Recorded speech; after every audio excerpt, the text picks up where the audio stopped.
Assalamualaikum warahmatullahi wabarakatuh. Perkenalkan, nama saya Iqbal Gifari Afan, NIM 201171710026, Prodi Manajemen Rekayasa. Di sini saya akan mempresentasikan terkait UTS Teknik Konversi dan Konservasi Energi. Yang pertama adalah proses menambang minyak bumi. Jadi proses ini ada 6 proses. Yang pertama adalah seismik. Seismik ini adalah pencarian lokasi. Proses ini bertujuan untuk mencari tempat yang memiliki kandungan gas atau minyak bumi.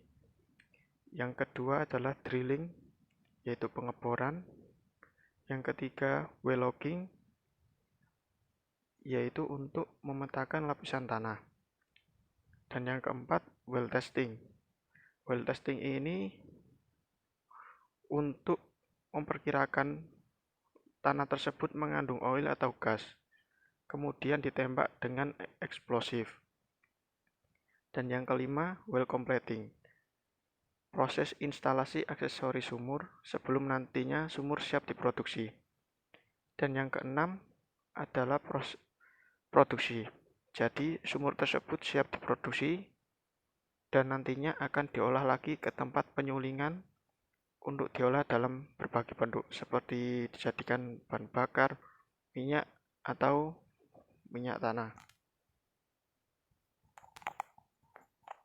Dan yang kedua adalah pemanasan global bagi kesehatan. Nah, ini adalah sekilas pengertian pemanasan global. Adalah gas rumah kaca yang menumpuk di atmosfer berlaku seperti tirai yang memerangkap pancaran radiasi panas bumi.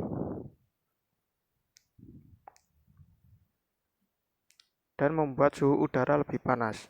Dalam konteks pemanasan global, karena suhu bumi menjadi lebih hangat dan dapat mempengaruhi kesehatan manusia, meluasnya penyakit yang dihadapi. Dengan peningkatan curah hujan, penyakit yang terbawa air cenderung menyebar sehingga bisa menyebabkan penyakit seperti malaria.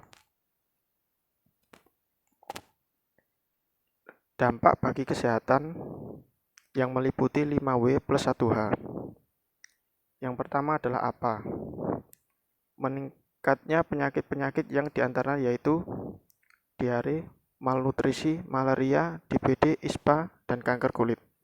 Yang kedua adalah wear, biasanya terjadi di tempat yang mengalami pemanasan yang dapat mengakibatkan kekeringan. Dan yang ketiga adalah when, hampir setiap tahun terjadinya penyakit yang disebabkan global warming. Dan yang keempat adalah who, penduduk yang melakukan pengungsian karena terjadinya bencana alam akibat global warming. Yang kelima, why, meningkatnya pertumbuhan penduduk yang berdampak pada peningkatan kebutuhan untuk mencapai melalui hasil bumi yang akhirnya menyebabkan global warming. Dan yang terakhir adalah how, dalam menghadapi global warming, upaya-upaya antara lain seperti aksi Go Green, penghematan listrik, melakukan 4R, yaitu reduce, reuse, recycle, dan repair. Dan yang ketiga, opini mengenai penggunaan energi di masa COVID. Banyak alternatif sumber energi terbarukan antara lain sumber energi matahari, angin, air, biogas, panas bumi, dan gelombang laut. Namun sumber energi terbarukan yang memungkinkan untuk rumah tangga tentu hanya bisa dimanfaatkan sesuai kebutuhan dengan biaya yang relatif murah.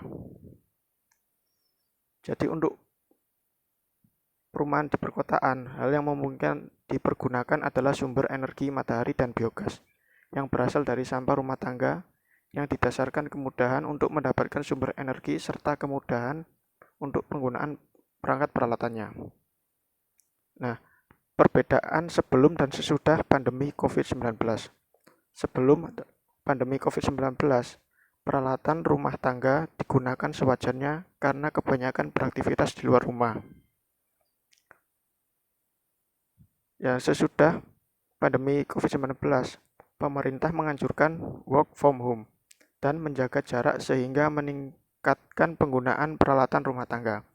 Nah, di sini bisa disimpulkan dampak yang ditimbulkan akibat pandemi COVID-19 adalah meningkatnya penggunaan energi dan biaya listrik yang semakin mahal. Berikut adalah sumber atau referensi yang saya dapat dari berbagai jurnal dan berbagai web. Sekian, terima kasih presentasi dari saya. Kurang lebihnya mohon maaf.